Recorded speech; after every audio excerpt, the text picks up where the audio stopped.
জুমার দিন আসর নামাজ পড়ার পর ওই স্থানে বসে যদি কোনো ব্যক্তি একটি দোয়া পড়ে, আল্লাহর হাবিব সাল্লাল্লাহু আলাইহি সাল্লাম বলেছেন ওই ব্যক্তির 80 বছরের গুনাহকে মাফ করে দেওয়া হবে এবং 80 বছরের নফল ইবাদতের সওয়াব ওই ব্যক্তির আমল নামায় লিখে দেওয়া হবে। সুবহানাল্লাহি ওয়া বিহামদি।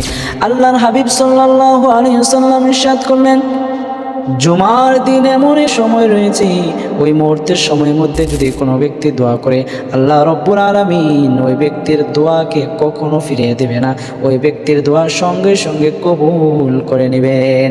আল্লাহ হাবিব সাল্লাল্লাহু আলাইহি ওয়াসাল্লাম বলেছেন, যদি কোনো ব্যক্তি জুমার দিন আসর নামাজ পড়ার পর ওই স্থানে বসে যদি কোনো দোয়া পড়ে, আল্লাহ আমিন ওই ব্যক্তির জীবনের 80 বছরের গুনাহকে মাফ করে দিবেন এবং 80 বছরের নফল ইবাদতের সওয়াব ওই ব্যক্তির আমল নামায় দান করে দিবেন। সুবহানাল্লাহ।